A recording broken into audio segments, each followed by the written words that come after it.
Today's topic is filters.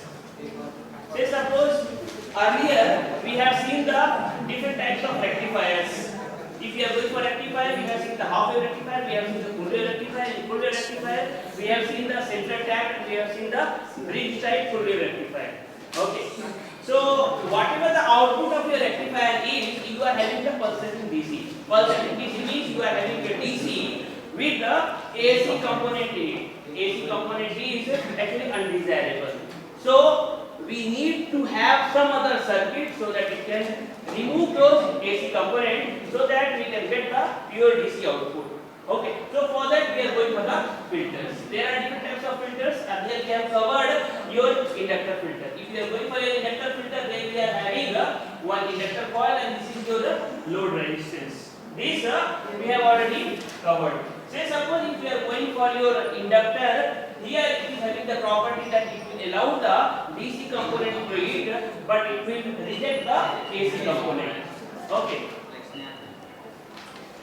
Yes, we are seeing your this inductor filter. Here we are having the drawback that we cannot use this inductor filter in case of your half wave rectifier. Okay. We cannot use it in half wave because if you are seeing the half wave, you will have the flow of current only in one half cycle. Okay, whenever you are having the positive point, during that time only the conduction will be there. During negative half cycle, there will be no flow will be there. So as there is no flow in the negative half cycle, the negative half cycle filter. Okay. So what is the problem that we are having in case of the inductor filter? In order to overcome that one, we are going for another type. This is called the capacitor filter.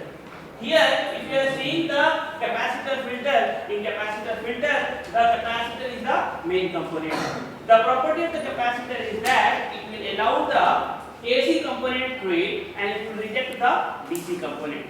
So what we are doing, we are connecting the capacitor in the parallel of your load resistance. At the input, you are having both AC and DC component. So what you are having here, you will have the AC component. So AC component will pass to this capacitor and it will reject the DC component. So only DC component will be moving forward. Okay, and that is only our requirement. So in the load resistance, we are getting the DC. Now, if we are seeing that what are the different advantages that we are having in case of your capacitor filter. Say if you are seeing the capacitor, the size of the capacitor is very small size, and if you are going for its cost is very less. Okay, and we can use this capacitor filter for both half wave as well as full wave rectifier. Okay, so these are some of the advantages.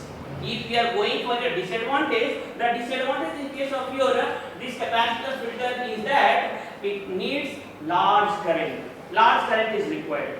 So the property of the capacitor is that there will be the charging and discharging of capacitor. Okay. So for charging the capacitor, much more current is required. Okay. That is only the drawback that we are having here. Here, one more advantage that we are having, that if you are seeing your output voltage, here you will have the increased output voltage. Okay, so let us see the output waveform.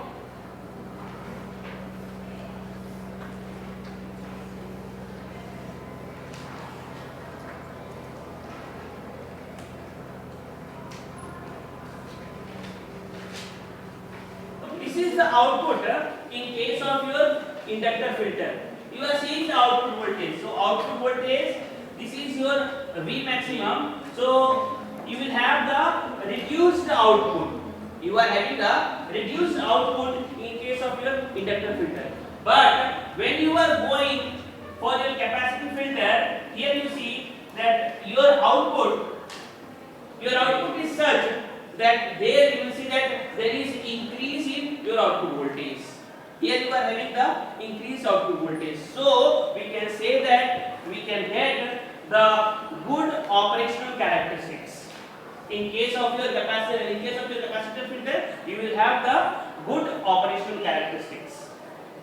Okay. So this type of waveform you will get. Only one disadvantage that we are having, that it requires your large load current.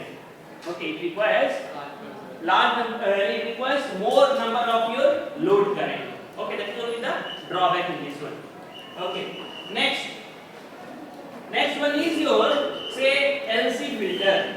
Okay, next one is your LC filter. LC filter means it is also called your say LC section. Okay, here what we are doing, here we are taking the good characteristics. We are combining the characteristics of your inductor and capacitor and we are using it.